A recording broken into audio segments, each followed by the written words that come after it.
Hello दोस्तों।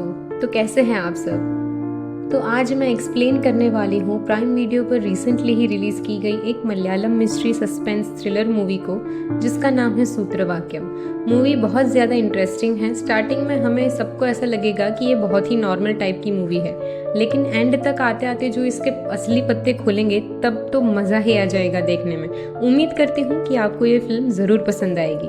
और recently ही मैंने काफ़ी बढ़िया फिल्म को एक्सप्लेन किया है, जो कि तमिल लैंग्वेज की हॉरर थ्रिलर मूवी है, जिसका नाम है मार्गन। अगर आपने मिस कर दी है तो जाकर ज़रूर देखना। उसका लिंक आपको नीचे डिस्क्रिप्शन बॉक्स और पिन कमेंट में मिल जाएगा। तो चलिए बिना किसी देरी के चलते हैं सीधा वीडियो की तरफ। कहानी की शुरुआत होती है बलकट डिस्ट्रिक्ट के एक छोटे से गांव से, जहां एक स्कूल के अंदर बच्चे पढ़ाई कर रहे होते हैं। लेकिन बच्चे पढ़ाई करने के बजाय बहुत मस्ती कर रहे थे और घर जाने का सोच रहे थे। और इसका रीज़न था जेवियर नाम का एक पुलिस ऑफिसर। जेवियर इस गांव का पुलिस ऑफिसर था, जो बच्चों को अपनी ही पुलिस स्टेशन की टेरेस के ऊपर ट्यूशन दिया करता था। बच्चों को स्कूल की क्लासेस से ज़्यादा जेवियर की कोचिंग पसंद आती थी। अब बच्चे किसी तरह से बहाना बनाकर निकल जाते हैं। इसी वजह से उनकी जो टीचर थी, जिसका नाम था निमिषा, वो काफ़ी परेशान हो जाती है, क्योंकि इससे बच्चे पढ़ने की जगह पुलिस स्टेशन जा रहे थे। तो ऑफकोर्स उसको टेंशन तो होगी ही। इसीलिए जो निमिषा होती है वो प्रिंसिपल रोजमेरी के पास जाती है। वो प्रिंसिपल से कहती है कि बच्चे उसके क्लासेस अटेंड नहीं करते और जेवियर के पास भाग जाते हैं। वो उससे कुछ करने के लिए बोलती है कि आपको इसके बारे में कुछ करना चाहिए। मीनवाइल हम अखिल नाम के एक स्टूडेंट को देखते हैं, जो कि काफ़ी चिल और चंचल टाइप का था। उसके बाद जेवियर के पास एक पिता अपनी बेटी को लेकर आते हैं, क्योंकि उसकी बेटी को वो वहाँ पर उनकी ट्यूशन में एडमिशन करवाना चाहता था। एडमिशन करवाकर वो वहाँ से चले जाते हैं और बाहर निकलते ही उनको सामने ही निमिषा मैम और रोजमेरी मैम मिलते हैं। ये देखकर निमिषा और ज़्यादा गुस्सा हो जाती है कि दिन ब दिन इसकी क्लासेस में स्टूडेंट्स बढ़ते ही जा रहे हैं। फिर वो जेवियर के पास जाकर कहती है कि उसकी क्लास की वजह से बच्चे निमिषा मैम की क्लास बंक कर रहे हैं। जेवियर को इस बात का बिल्कुल आइडिया ही नहीं था। तो जेवियर कहता है कि वो जल्द ही बच्चों को समझा देगा और आज के बाद वो उनकी क्लास बंक नहीं करेंगे। वो बिल्कुल निश्चिंत रहे। इतना कहकर जेवियर वहाँ से चला जाता है और अपनी क्लास लेने के लिए ऑफकोर्स वहाँ सब बच्चों को वो डांट लगाता है कि ये जो वो क्लास बंक कर रहे हैं वो बहुत ही गलत बात है। अगर उन्होंने दोबारा ऐसा किया तो वो उन्हें नहीं पढ़ाएगा उसके बाद से। और फिर वो अपनी क्लास स्टार्ट करता है और बच्चे भी एकदम मज़े से उसके साथ पढ़ाई करने लगते हैं। यहाँ हम समझ पाते हैं कि जेवियर की क्लास बच्चे क्यों पसंद करते थे, क्योंकि वो बच्चों को ऐसा नहीं कि सिर्फ पढ़ाया ही करता था, वो बच्चों को मस्ती मजाक भी कराता था, जिससे बच्चों को पढ़ने में बहुत ही मज़ा आता था और उनकी क्लास उनको बोरिंग नहीं लगती थी। तभी जय सूर्या नाम का एक कांस्टेबल आकर बताता है कि थॉमस मास्टर आए हैं। ये सुनकर जेवियर जय सूर्या से कहता है कि अनवर को ऊपर भेज दो और खुद नीचे जाकर वो थॉमस से बात करने लगता है। थॉमस गांव का एक वेल नोन पर्सन था, जिसको सब जानते थे और रिस्पेक्ट करते थे। आज वो एक कंप्लेंट लेकर आया था कि कुछ लोगों के बारे में जो खराब चिकन के मीट को गांव के कुएं में डाल रहे थे, जिससे वो कुआं जो है वो बहुत पॉल्यूटेड हो रहा था। थॉमस के साथ एक आदमी भी था, जिसके मुंह पर थोड़ी चोट लगी हुई थी। जेवियर उससे पूछता है कि ये चोट कैसे लगी, तो वो आदमी बताता है कि जब वो कुएं की तरफ जा रहा था तो उसने एक टेम्पो देखा। उन टेम्पो में वेस्ट मीट भरा हुआ था और कुछ लोग जो थे वो कुएं में डंप कर रहे थे। तो उसने जाकर उन लोगों को रोकने की कोशिश करी, तो इस चक्कर में उन लोगों ने उसको पीट दिया। ये सुनकर जेवियर उस टेम्पो का नंबर नोट करता है और कांस्टेबल से उस ट्रक को चेक करने के लिए बोलता है। इससे पता चलता है कि जेवियर एक एक्टिव ऑफिसर था, जो सबकी कंप्लेंट्स को सीरियसली लेता था और तुरंत एक्शन भी ले लेता था। जेवियर ट्यूशन क्लासेस और अपनी जॉब को बहुत अच्छे से बैलेंस कर रहा था। अब हम एक और कैरेक्टर का इंट्रोडक्शन मिलता है, आर्या। आर्या भी जेवियर की कोचिंग में आती थी, लेकिन उसका भाई विवेक पुलिस ऑफिसर को पसंद नहीं करता था। पर हम देखते हैं कि आर्या और अखिल को साथ में देखते हैं। दोनों एक दूसरे को बहुत ज़्यादा पसंद करते थे। अखिल उसे घर तक छोड़ने भी जाता था। आर्या घर जाती है, जहाँ उसका भाई उसे पीटने लगता है, क्योंकि उसने आर्या को अखिल के साथ देख लिया था। फिर सीन अखिल पर आता है, जहाँ उसके पिताजी उसे बियर ट्रैप सेट करना सिखा रहे होते हैं, जो जंगली सुअरों को पकड़ने के लिए था, क्योंकि वो फसलों को बहुत ज़्यादा बर्बाद कर देते थे। खैर, अब सीन जो होता है वो अगले दिन पर आता है और आज क्रिसमस था।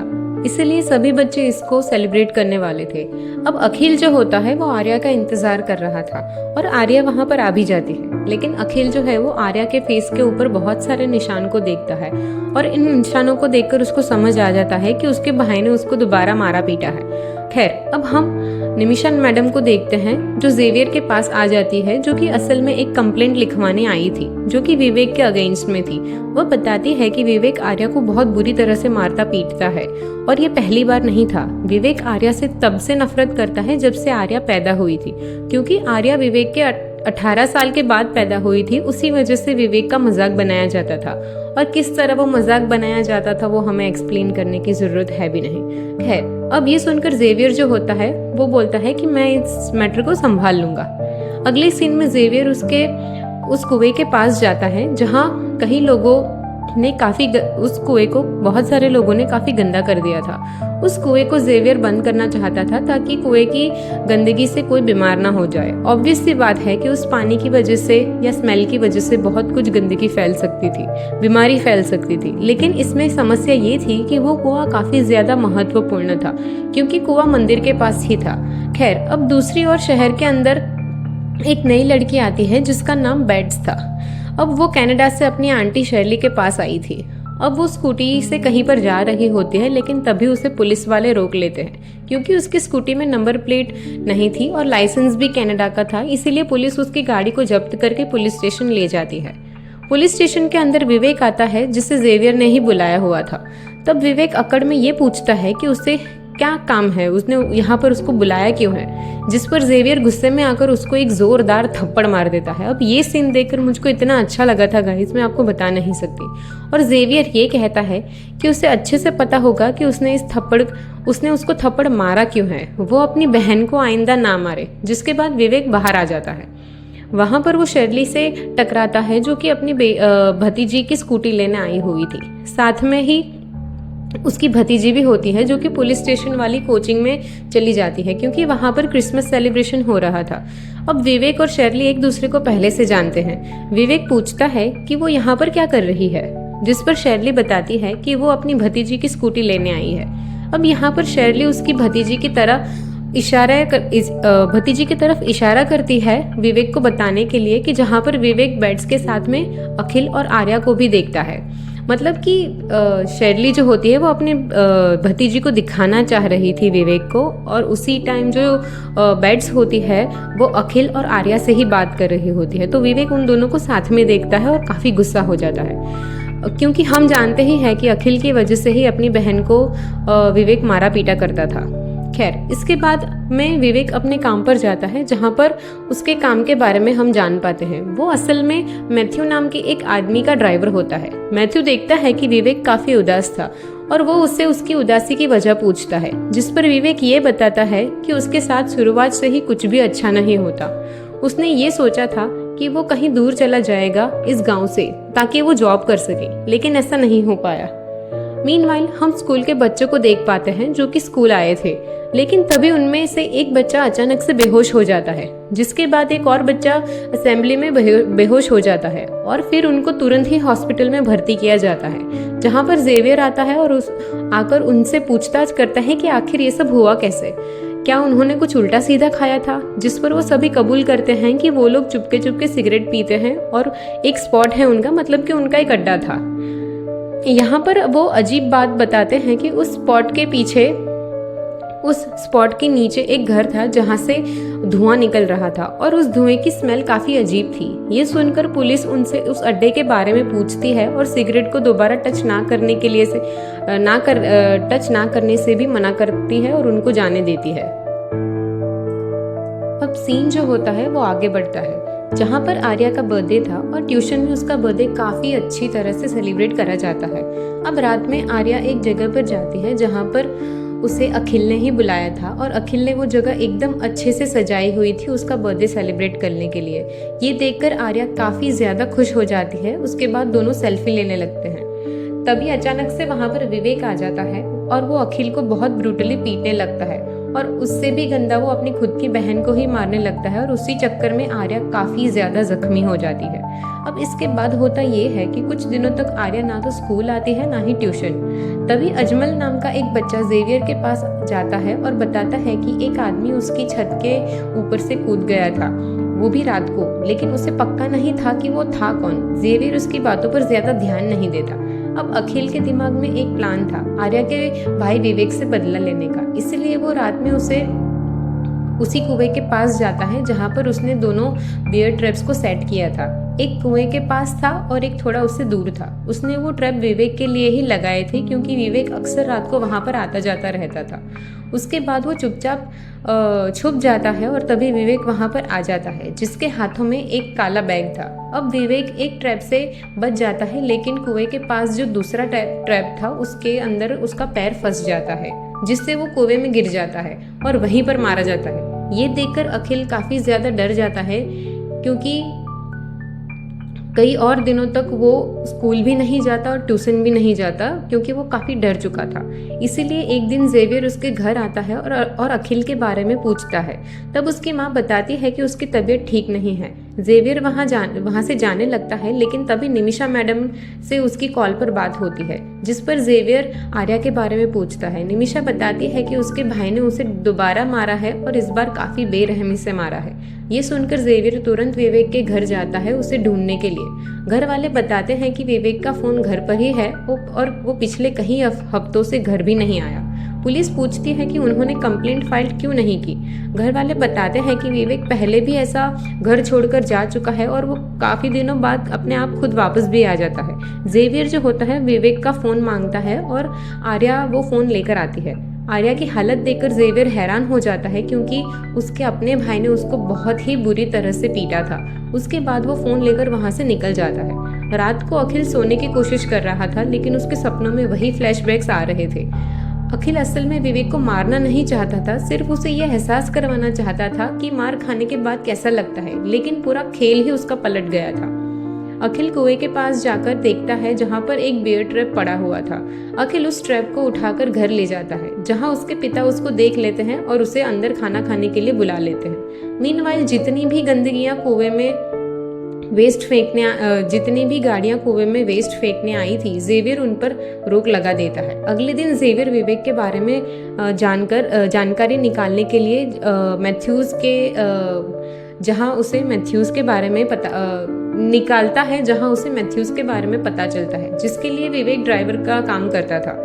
जेवियर मैथ्यूज को स्टेशन बुलाने के लिए कहता है। इसी बीच थॉमस वहां आता है और जेवियर उसे बताता है कि जो वेस्ट वाले व्हीकल्स कुएं के पास आते थे उन सब पर उसने रोक लगा दिया है।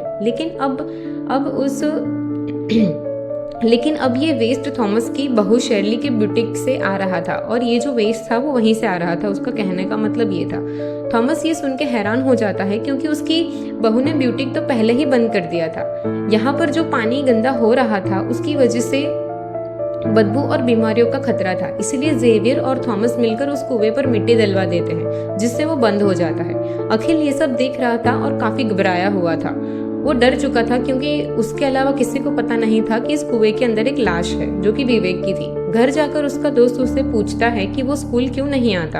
अखिल बताता है कि वो ठीक नहीं है, बीमार है, इसीलिए नहीं आ सकता। उसका दोस्त उससे और पूछता है कि असल बात क्या है, लेकिन अखिल उल्टा उसे भगा देता है वहां से। ये उसने ठीक ही किया क्योंकि अगर दोस्त को बताया तो ये बात जेवियर तक पहुंच जाती। रात को भी अखिल ठीक से सो नहीं पाता था क्योंकि अनजाने में ही उसने एक इंसान की जान ले ली थी जिसका उसको मारने का उसका कोई इरादा नहीं था और ये काफी डिस्टर्बिंग था उस बच्चे के लिए। अगले दिन स्कूल में अखिल पैनिक हो जाता है, जिसके बाद जेवियर उसे घर छोड़ देता है। फिर जेवियर मैथ्यूज को बुलाता है, लेकिन मैथ्यूज ज्यादा कुछ नहीं जानता था, इसीलिए उसको छोड़ दिया जाता है। उसके बाद जेवियर बच्चों के साइंस प्रोजेक्ट देखने जाता है जहां अजमल ने सोलर पावर की हेल्प से एक हाउस स्ट्रीट बनाया था। जेवियर उसे कहता है कि वो अपना प्रोजेक्ट पुलिस स्टेशन ले आए। अगले सीन में अजमल जो होता है वो अपना प्रोजेक्ट लेकर पुलिस स्टेशन में आता है। जेवियर उससे कहता है कि उसे प्रोजेक्ट का कुछ काम है, इसलिए वो उसको बाद में वापस दे देगा। अजमल वहां से चला जाता है, लेकिन जेवियर की नजर एक ऑब्जेक्ट पर पड़ती है जो कि उस जो कि उसके प्रोजेक्ट में यूज़ किया गया था, जो कि था एक पेसमेकर। पेसमेकर एक छोटा सा इलेक्ट्रॉनिक डिवाइस होता है जो कि हार्ट के अंदर या चेस्ट के पास लगाया जाता है। इसका काम ये होता है कि वो हार्ट की धड़कनों को कंट्रोल करता है और उनको नॉर्मल रखता है। नॉर्मल हार्ट में एक नेचुरल इलेक्ट्रिकल सिस्टम होता है जो बीट से काम करता है। अगर ये सिस्टम वीक हो जाए या इरेगुलर सिग्नल्स आए जिससे हार्ट बहुत स्लो धड़कना स्टार्ट कर देता है और काफ़ी सारे बीट्स को स्किप भी करता है, तो ये पेसमेकर अपने छोटे छोटे इलेक्ट्रिकल इम्पल्सेस भेजकर हार्ट को धड़कने पर मजबूर करता है। यही इसका काम था। Come back to movie. Xavier उस पेसमेकर को फॉरेंसिक लैब भिजवाता है और सोच में पड़ जाता है कि ये चीज़ उस बच्चे के पास आई कहाँ से होगी। स्कूल में आर्या वापस आ गई थी, लेकिन अखिल उसे ठीक से बात नहीं कर रहा था और छुट्टी के बाद तुरंत घर भी चला जाता है। आर्या इस बात से परेशान हो जाती है और निमिषा मैडम को बताती है कि अखिल उससे बात नहीं करता जब से उसके भाई ने उसको मारा पीटा है। रात को गांव के लोग थय्यम सेलिब्रेशन कर रहे थे, जो कि कुएं के पास हो रहा था, जहां मंदिर भी था। थय्यम केरला के मालाबार रीजन का एक ट्रेडिशनल फेस्टिवल परफॉर्मेंस है। ये एक रिचुअलिस्टिक डांस होता है जहां परफॉर्मर देवी देवता का रूप लेकर एलेबोरेट मेकअप करता है, मास्क और कलरफुल हेड ड्रेस पहनता है और ढोल नगाड़े के बीट्स पर ट्रांस लाइक डांस करता है। लोग इसे अपने गॉड्स के दर्शन और आशीर्वाद पाने का एक जरिया मानते हैं। अब जैसे आपने कांतारा मूवी के अंदर भूता कोला देखा था ना, यहाँ पर भी बिल्कुल सेम ही रिचुअलिस्टिक आर्ट फॉर्म्स होती है दोनों। अब देखो यहाँ पर ये बिल्कुल सिमिलर तो नहीं होती, लेकिन मैं आपके बेटर अंडरस्टैंडिंग के लिए एक रेफरेंस दे रही हूँ, क्योंकि आई फील कि कांतारा मूवी एक ऐसी मूवी है जो ऑलमोस्ट सब लोगों ने देखी ही होगी। एनीवेज, ये फेस्टिवल जो होता है वो दिसंबर से मई के बीच में होता है, जिसमें हर गांव या टेम्पल के या फिर सेक्रेड ग्रुप में अलग अलग तेयम परफॉर्मेंस की जाती है। मतलब शॉर्ट में बोला जाए तो ये एक कल्चरल रिलीजियस सेलिब्रेशन है जिसमें डांस, म्यूजिक और डिवोशन मिक्स होके पूरा गांव फेस्टिवल और स्पिरिचुअल वाइब में आ जाता है। खैर, यहाँ पर जो व्यक्ति देवता बनता है वो एक एक करके सबके पास आ रहा था और उसी जगह से एक आदमी को एक वॉलेट मिलता है जो कि विवेक का था, और वो वॉलेट वो इंसान जेवियर को दे देता है। इसी बीच वो देवता बना हुआ व्यक्ति अचानक से अखिल के सामने आ जाता है, जिससे अखिल काफी घबरा जाता है और बेहोश ही हो जाता है। तभी जेवियर देखता है कि विवेक के वॉलेट में उसकी आईडी के साथ एक बिल भी था, जो कि असल में किसी रेस्टोरेंट बार का था। खैर, फिलहाल जेवियर अखिल को घर छोड़ देता है, जिसके बाद अगले दिन वो उस बार या रेस्टोरेंट में जाता है जहाँ पर ये सब हो रहा था। वो सीसीटीवी चेक करता है जहां विवेक उस बार के अंदर जाता हुआ दिखाई देता है, लेकिन बाहर आते वक्त उसके हाथ में वही काली थैली थी जिसके अंदर बियर मौजूद थी और उसका बिल किसी मैडम ने पे किया था। किसी लड़की ने पे किया था। अब जेवियर जो होता है वो उसी बार के आसपास चेक करने लगता है। तभी उसे अजमल यानी कि उसका स्टूडेंट आवाज लगाता है, जिससे वो प्रोजेक्ट बनाया था जिसके अंदर वो पेसमेकर था। उसका घर यहीं आसपास था, जिसके बाद जेवियर उसके साथी के साथ उसके घर जाते हैं, जहां हमें पता चलता है कि अजमल ने अपना प्रोजेक्ट इधर उधर की बाहरी जो चीज़ें थी उससे बनाया था। मतलब वेस्ट में से बेस्ट प्रोजेक्ट उसने बनाया था।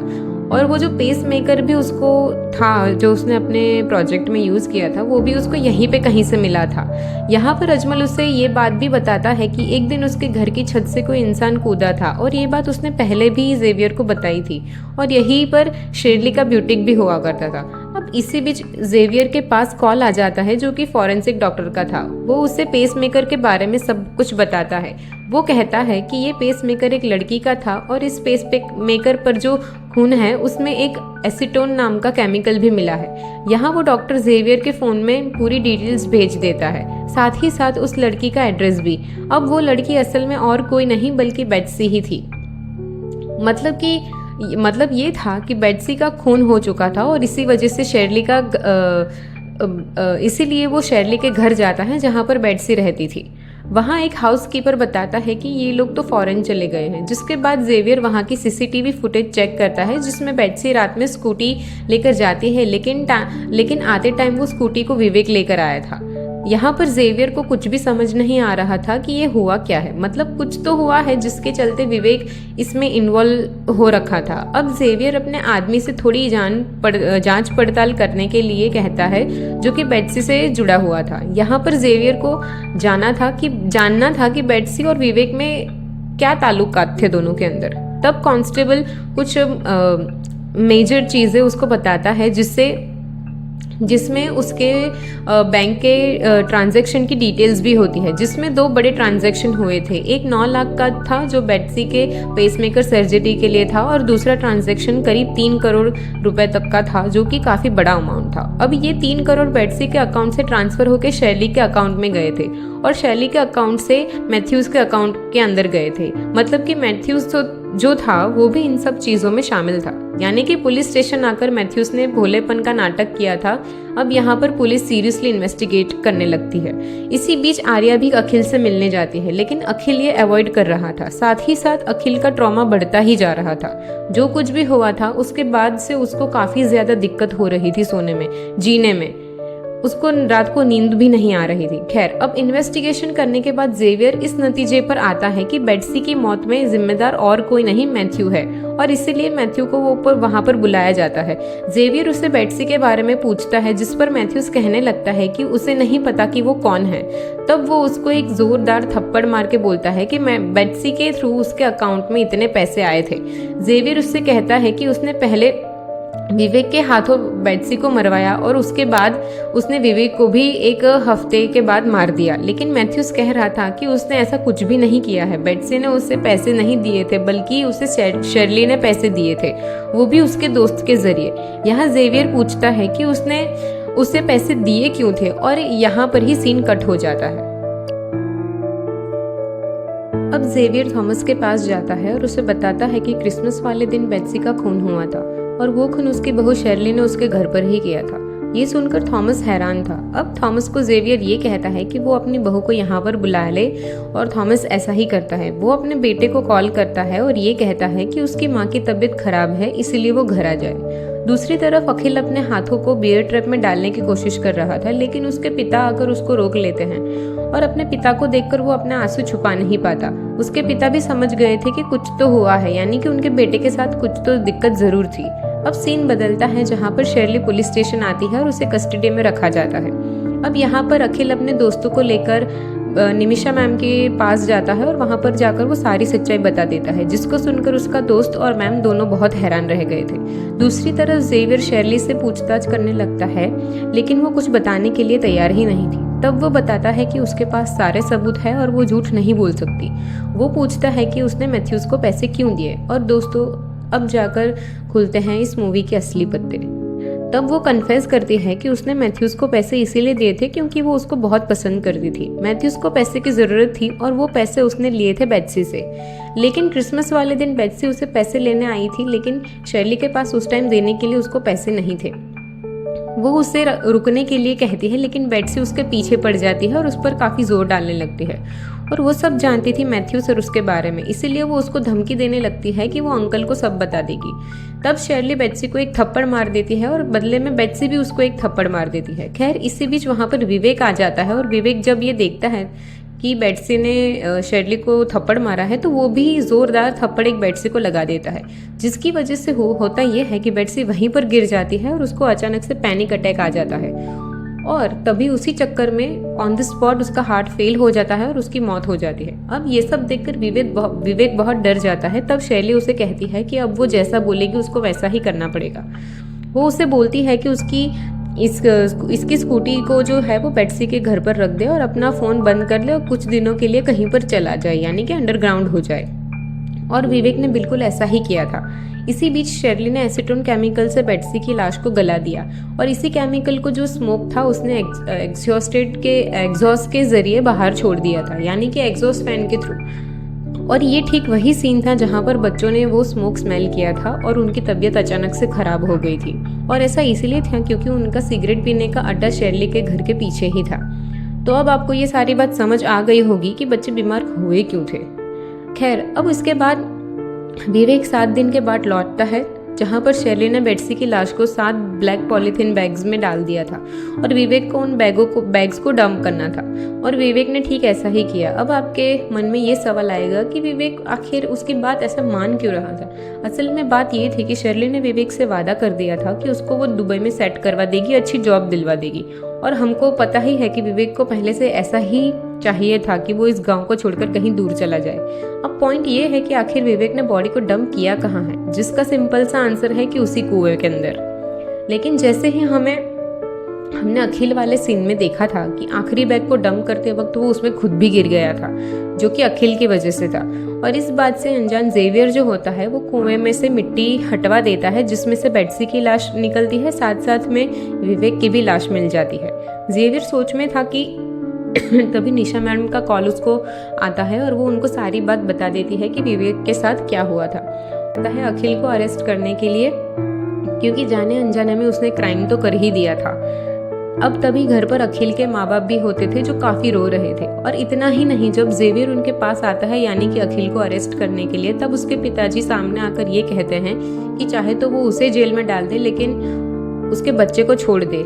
लेकिन ये तो गलत बात हुई ना, जिसने क्राइम किया होगा जेल भी वही जाएगा। अब जेवियर यहाँ पर कुछ कर भी नहीं सकता था और वो खुद भी मजबूर था, उसको खुद बुरा लग रहा था। अब वो अखिल को गले से लगाता है और फिर उसको पुलिस स्टेशन ले जाने लगता है। उस कार के पीछे पीछे आर्या भी थी, जिसकी आंखों में गम साफ दिखाई दे रहा था। अब देखो, यहाँ पर जो विवेक था वो कोई अच्छा इंसान नहीं था। उसने जो कुछ भी किया था काफी गलत किया था और उसी का खामियाजा उसको भुगतना पड़ा था। खैर, अब पुलिस स्टेशन में अखिल को माइनर जेल में डाल दिया जाता है, जिसके 6 महीने बाद हम अखिल को देखते हैं, जिससे जेवियर पढ़ाने आ रहा था। मतलब कि अखिल जेल के अंदर भी पढ़ाई कर रहा होता है और अखिल के साथ और भी माइनर बच्चे थे, जहाँ पर हमें ये पता चलता है कि कई लोग जाने अनजाने में और कई लोग जानबूझकर भी ऐसा क्राइम कर देते हैं और क्राइम की कोई उम्र नहीं होती। लेकिन विवेक जो भी करता आ रहा था आज तक, वो गलत राह पर था और उसकी खामियाजा उसको भुगतना ही पड़ा। और वो इसी के साथ ये मूवी ख़त्म हो जाती है। तो दोस्तों, ये थी सूत्रवाक्यम फिल्म की कहानी। उम्मीद करती हूँ कि आपको ये साउथ इंडियन मूवी काफ़ी पसंद आई होगी। अब इस मूवी के अंदर काफ़ी सारे डीप मैसेजेस देने की कोशिश की गई है। तो सबसे पहले बात करते हैं इस मूवी के टाइटल की मीनिंग के बारे में। तो इसका मतलब होता है कि फॉर्मूला स्टेटमेंट, और यही उस फिल्म का कोर आइडिया भी है। जैसे कि एक फॉर्मूला ऊपर से छोटा और सिंपल लगता है, लेकिन अंदर से उसमें डेप्थ और कॉम्प्लेक्सिटी छुपी होती है, वैसे ही इस फिल्म का भी स्ट्रक्चर है। शुरुआत में आपको ऐसा लगेगा कि यहाँ पर ये एक गांव की छोटी सी लव स्टोरी है, एक पुलिस ऑफिसर है, छोटी मोटी चीज़ें गांव के अंदर होती रहती है। लेकिन यहाँ पर बाद में कुछ ऐसा हो जाता है कि काफ़ी मिस्टीरियस होता है, यानी कि छोटी सी कहानी के अंदर काफ़ी कॉम्प्लेक्सिटी छुपी हुई थी।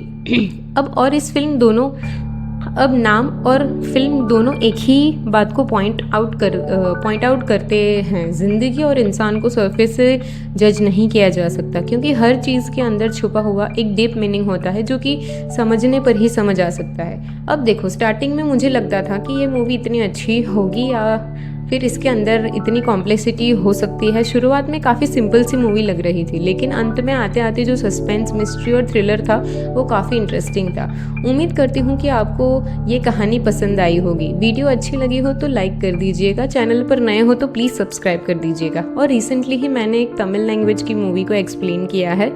इनकेस अगर आपने मिस कर दी है तो जाकर प्लीज़ देख लीजिए। मूवी का नाम है मार्गन। उसका लिंक आपको नीचे डिस्क्रिप्शन बॉक्स और पिन कमेंट दोनों में मिल जाएगा। तो मैं मिलती हूँ आपको अगले वीडियो के साथ। तब तक के लिए स्टे सेफ, बाय।